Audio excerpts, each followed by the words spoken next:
I'm so grateful to be here, to all of you, for this very nourishing experience and sharing. I've been asked to organize a series of conversations, and I choose a topic that is singularizing artistic and knowledge production. This topic is partly inspired by my experience in South Africa, where recently I spent 3 years, including 2 years of study at Wits University, doing a master in history of art. When I came here, my aim was not only to get a paper and please my parents, afraid for the insecurity where I placed myself when I left my industrial chemistry study in Lubumbashi. It was mainly to try to make sense in my head, to reflect on multiple situations that I encountered in my life, where I felt confronted to the art world as a big machine, as a girouette, with a van, in a wind that I don't know. I struggle to see what are the real directions. So this idea of having in front of you a machine and feeling sometimes very harmless to it made me think that maybe I should see the world have a bigger picture, have a world view of what art can bring. And choosing to come to Johannesburg, which was branding a few years ago as a world-class African city, was quite a relief for me because I can be in the world and still in Africa. And try to understand that machine from that perspective. Those who have been at Wits know how this process of learning can become. And at the end, what I think that instead of helping me to understand the art world, it helped me to understand my own position, to understand why I choose to be here, why I choose to be taught. But also to see in which ways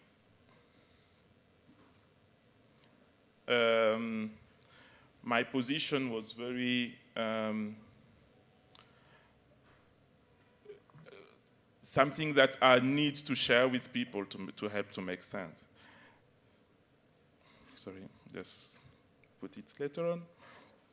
So the two conversations we will have here will be built around this experience and to see how we can share it. So today, and I'm so happy that Tahir helped to start the conversation about geographies, because we will have another view on geographies that are complementary to what she has done.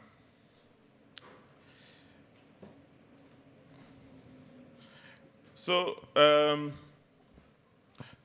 the session of today will be about subjective geographies, and we will work in smaller groups that I will explain later on about our subjectivity with the geography.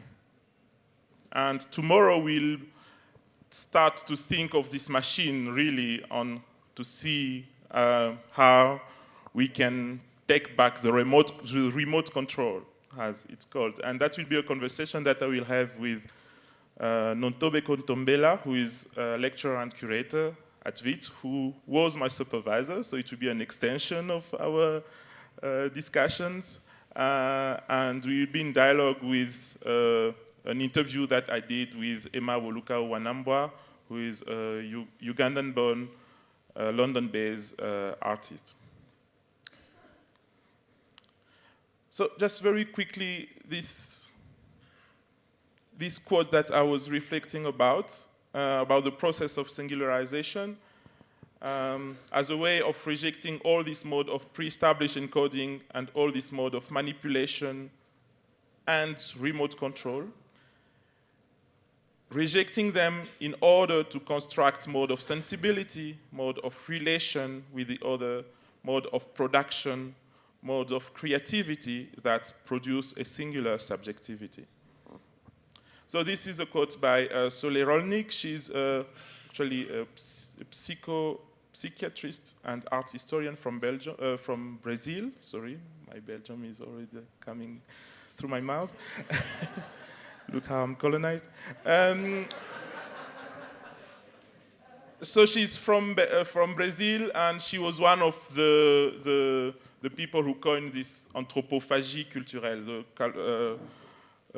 cultural anthropophagy, this a way of seeing how Brazil can build its own modernism.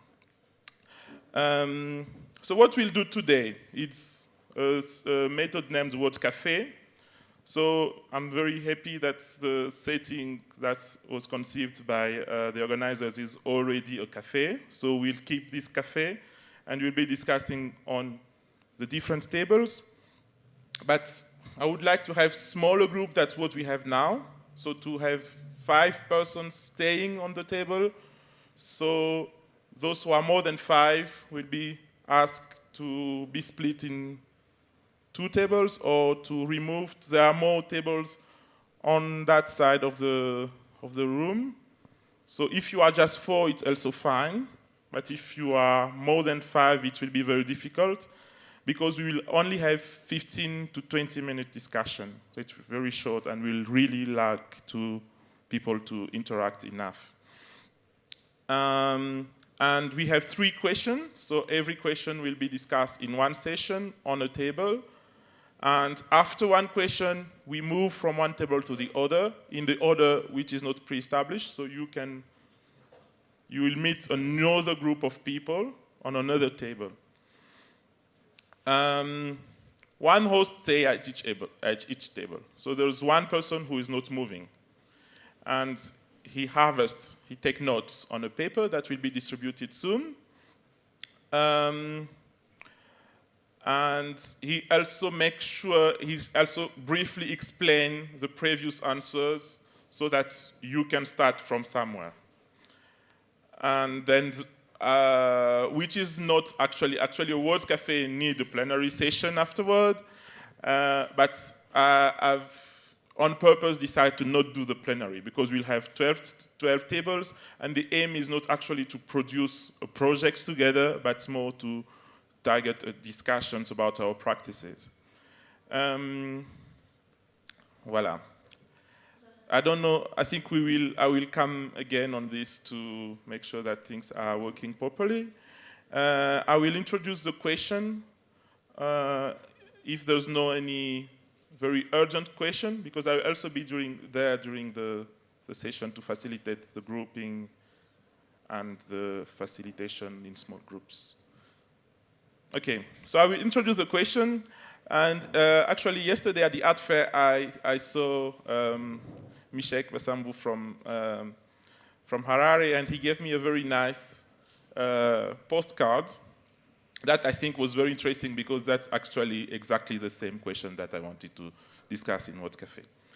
So it's a quote by Dambudzo Mareshera, a Zimbabwean writer. I've been an outsider in my own biography, in my own country's history, in the world's terrifying possibilities. So these 3 levels of being an outsider, the biography, so the own subjectivity, the country's history, and the world seeing as terrifying possibilities is definitely what I think we need to face here. But what he speaks about countries here, in what we'll do, will not really speak about country, because we have a lot of problem to identify ourselves with these national borders, as those, I think, Tahar spoke about today, but also questions of borders that was pointed out by Julia yesterday in her battlefield. So we will not speak about countries, but instead speaking about cities, because it's a scale, according to me, it's a lens through which we can have another way of looking at the world. So what I will ask us to do is to look at our own practice and through the lens of the city to see how our practice has an impact on our world views. So the three questions are, what do I bring to my city? Then what do I learn from my city?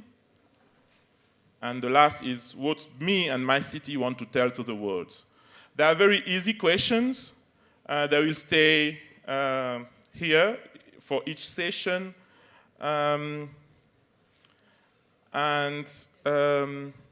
will be the three sessions that we'll be talking to. I just introduced both three questions so you can split your argument according to each question. If there's a question that we want to share, is there any?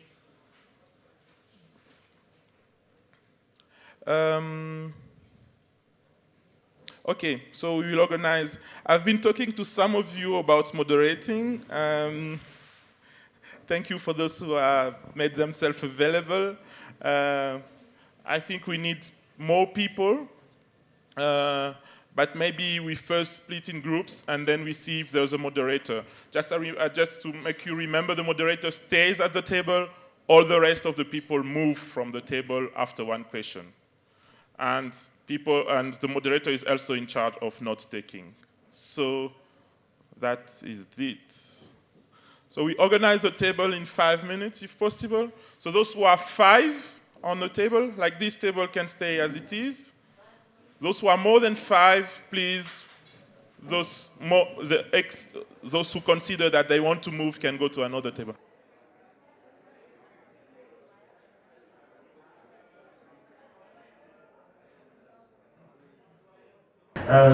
Yes, so I will also present a little bit the art center that I'm running, which is named Waza Art Center.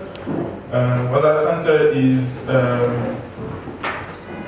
located in Lubumbashi, in the southeast Congo, and it's basically a house. So this is a house. It's in the city center of Lubumbashi, so it's a kind of colonial house with actually 2 components. That you just see the biggest component. It has another component beside it. So at the end of that corridor, which is named the Boyerie in the classical Southern Africa way, colonial house has a big house and the Boyerie is the house of the boy, and the same configuration applied to the whole city where there's a city for the white and city for the black people. So we occupy this house, and we use it also as an open space because we consider that it's a resource for the artists. So there's living residency, also library, sound studio, there's a bar. Actually, this photo is taken from the bar, and the courtyard is used to do performances, and what is the living room can be used either for exhibitions or for workshops or for other purposes.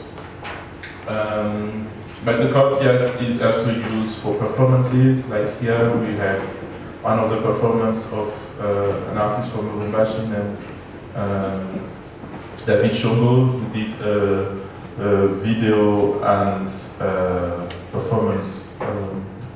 And we also have regularly Doreen Moka, who is also here, and some of the artists like Doreen or David has a very nice way of not waiting to have a huge infrastructure to be able to operate.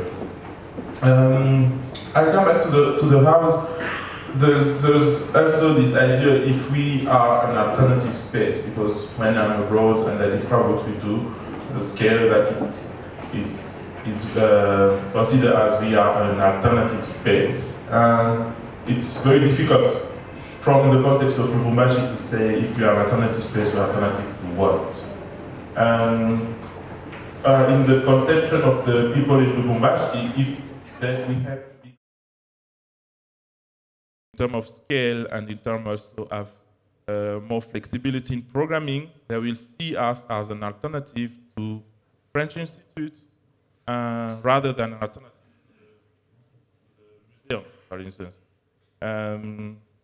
And so I don't know if it's really a way of being alternative, if you're alternative to a cooperation organization, which one of the aim is not to work locally, but to create connection with another country. So I introduced that because then we need to understand that being one of the few Congolese institutions in the city gives us a lot of responsibility.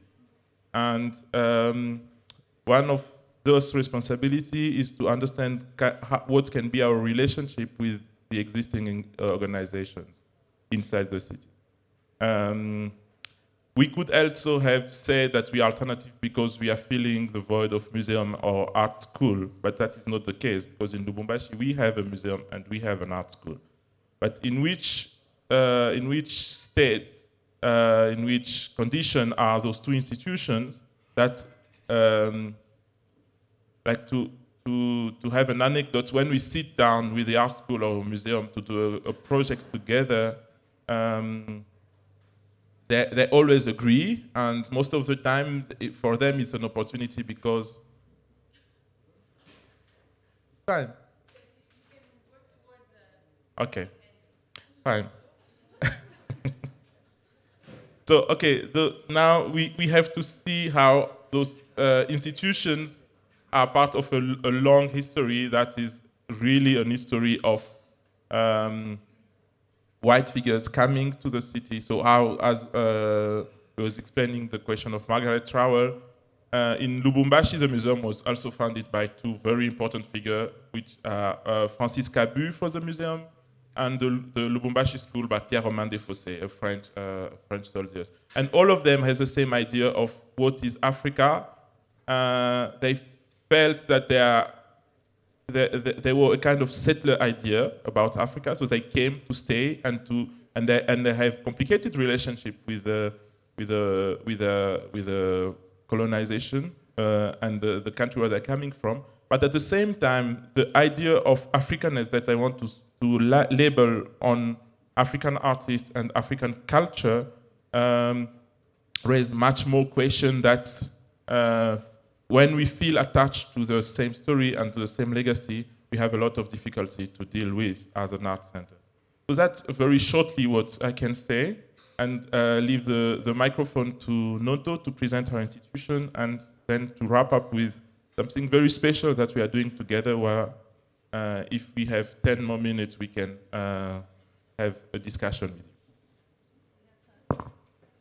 So while Patrick is still finding the video, it really was to give you context of where we are finding a place to work and meet and have conversations.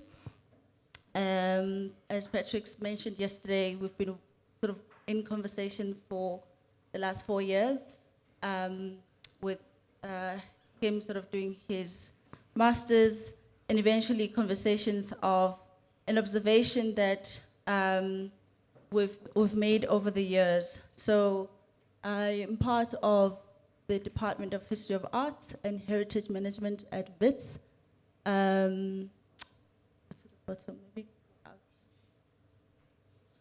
I am part of a team that is looking at developing curriculum around curatorial practices.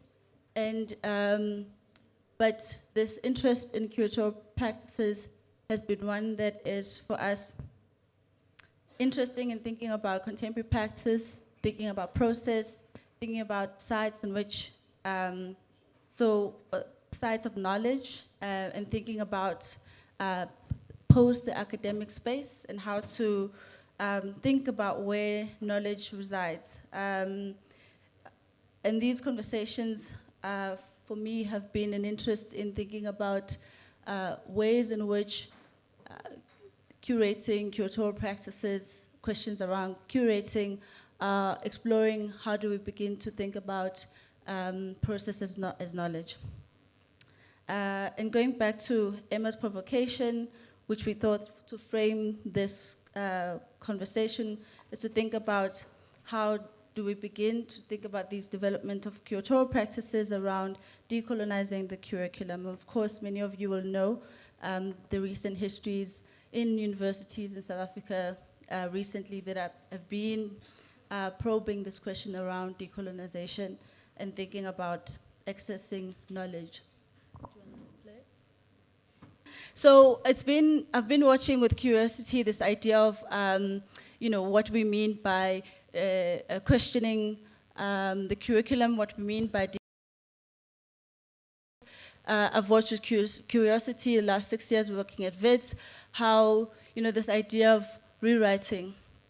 And so of course, I'm in a department where we have a relationship with the collection at the WITS Art Museum, where for years, since 1972 in fact, the collection has been used as a teaching resource. But obviously with what is constantly located as the kind of gap, we've been interested in we've been wondering what this means to continue to publish with students, to continue to engage the collection, because for us, we felt, and when I say us, it's out in this conversation, that the conversations become circular. The conversations become about a small correction, an essay, there's been an engagement with the collection in ways that are about constantly accumulating particular narratives, and those narratives eventually becoming fact. And constantly, as one that is observing all of this, for me it's been an interesting space to think about how writing happens outside of oneself. So watching this accumulation of these books that are about rewriting this collection, that are about engaging and rectifying historical errors, but at the same time reinforcing circular narratives of who's accumulated these archives, who's created these collections. And so there was a provocation to kind of say, how do we respond to this in feeling that one is constantly absent from the representations of these collections? So we're trying to put together a project that speaks about rejecting the collection on one hand, so thinking about it from a curatorial process. Also, as Patrick says, it's working as parasites. So how do we engage the collection in ways that allow us to write inside and outside of this particular place? Of course, as one is working from the history of art and one is working with the museum, one is implicated. The conversations about being implicated in this writing of history, how does one critique it and create a space in which we re-engage the collection? So we've established a project working with Congolese cultural material that is found in the WITS Art Museum collection. But in engaging this collection, for us, it is about how do we create that critical distance.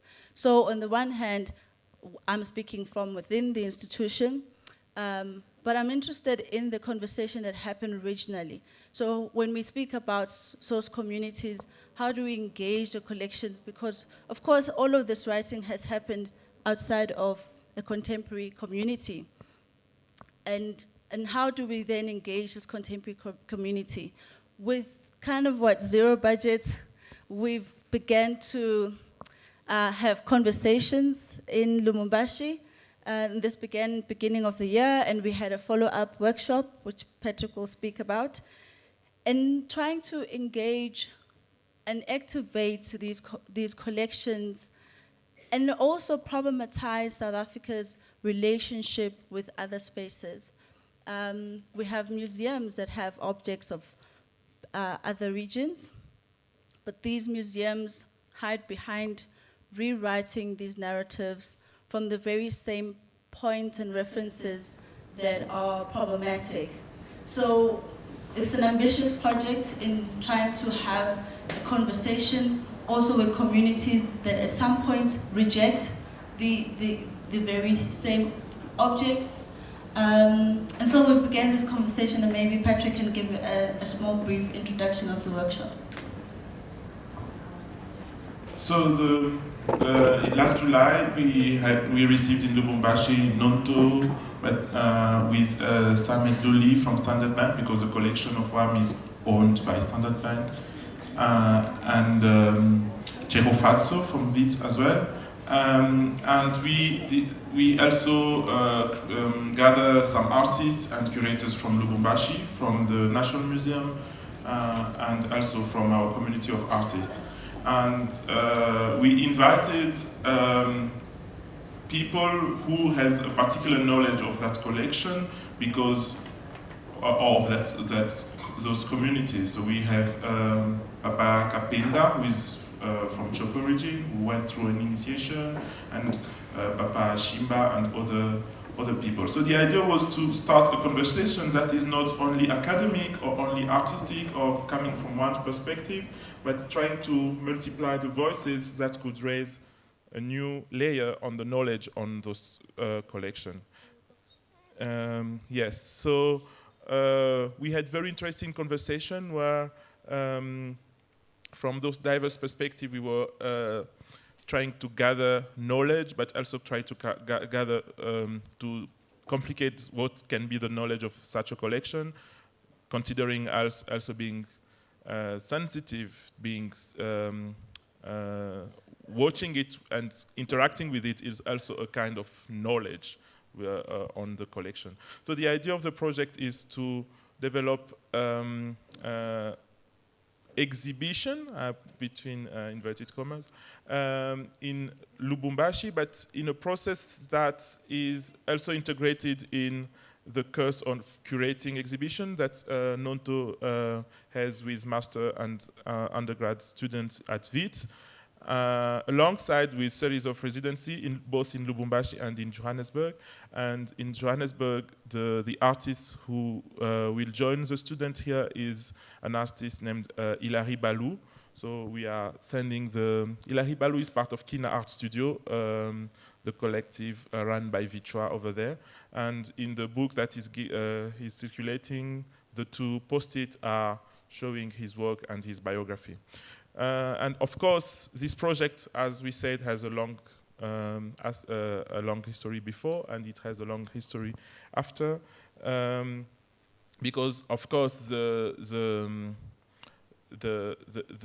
we consider it both as a curatorial process, as a knowledge sharing process, and as a teaching process, and that has a lot of required times. It's not a question of postponing the engagement. We start the engagement, but we are aware of the time that it will take to first start to think ourselves differently, at the same time producing alternative for how to engage with this collection and this constructed and haunted knowledge idea.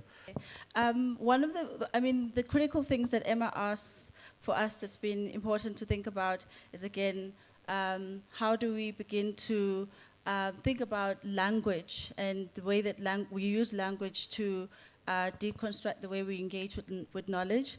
And she also asked a question around local accessibility and local relevance. So these are things for us that we keep referring back, and there is a kind of step-by-step process that for us has been very important in doing this project, that the knowledge doesn't begin with us. We ask a series of questions rather than ending up with answers. The question, from where do we speak, continues to be something that we echo constantly in our project. Okay, so for us, this particular project, the students at WITS who are studying curating are engaging with the collection and are engaging with the artist that is coming from Lubumbashi, as Patrick mentioned. So the idea is that students will develop a project that is in threefold. We've done a workshop in Lubumbashi first in gathering information in response to the collection. we will then, we are taking that content back into the project where students are then engaging, writing, curating, and we'll end up with a presentation. So if you see from this structure here, the idea is that the workshop was to inform what the project becomes from the research, field research workshop that we did in July. The conversation around the collection then happens within the platform of the course, where students are engaging with the content, engaging with the artist who's going to be in residence. Patrick's mentioning of the book that we've circulated, and there's Hillary. And they're going to be working with Hillary in then responding to the collection. So for us, we're not necessarily working with the collection and representing it, but we are rather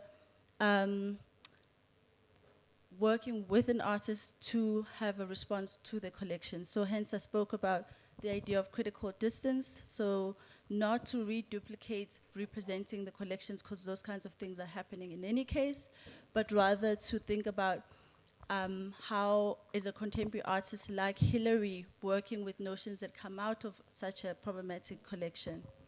And also, like, as a constant reflection for us, it's important that what happens in the classroom gets reflected in the residency, gets reflected back.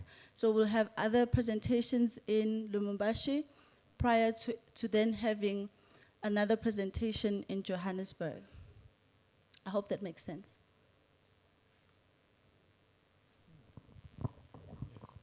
So in the micro, I just want to notice that it's also a dialogue between, of course, Wit's History of Arts and Waza, but there's also, through us, a dialogue between different collections. So there's a collection of WAM here, Standard Bank and WAM, and there's the collection of the Lubumbashi Museum and the Père Léon Verbeek, priest in Lubumbashi who also gathered popular paintings. So there's more collections than only the South African collections, which is also a diasporic collection because it's a collection of Congolese art in South Africa. Hello, thank you. I'm really interested, Patrick, in what you said about how you position yourself, well, how you're seen as, like, well, what's the alternative? The alternative to what? And how Waza is, you might be seen as the comparison to the French Institute and those spaces, but when you're a local organization. And what strategies might you advise for how to avoid essentially being co-opted, and how do you get that critical distance within the work that you want to make when inevitably the strings sometimes of funding and just your positionality can you sometimes inevitably end up being co-opted into the very thing that you don't want to be doing? Thank you, Rashida.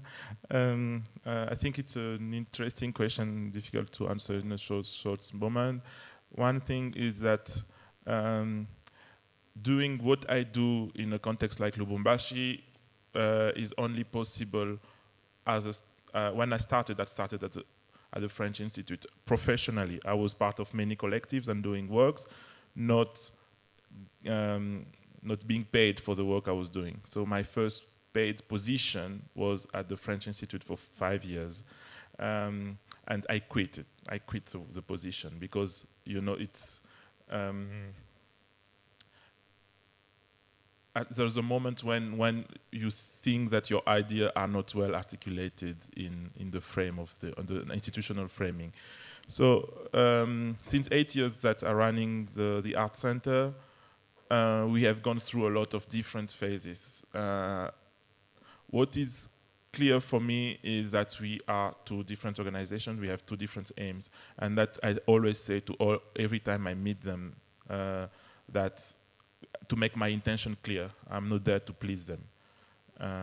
And collaboration is mutually beneficial when it's done in mutual respect, and it's not an obligation to be in collaboration. And sometimes, of course, it's very difficult because in most of our countries, especially in the French-speaking countries, French Institute is the gatekeeper. So everyone who came first go to the French Institute, and if you don't have good relationship, if you are not part of the 14 Juillet dinner, you have much less access to some activities. But this also why this kind of gathering is very important, because we need to understand that we are in an ecosystem where French institutes are there, Goethe Institute, Pro Helvetia, they are there, but there are also other ways of cooperating, there are other ways of creating connections that can then feed. I think the most articulated our project can be, the stronger we are to deal with them, because we will never have the stability and the financial resources they have, but we can have ideas that they are desperately looking for.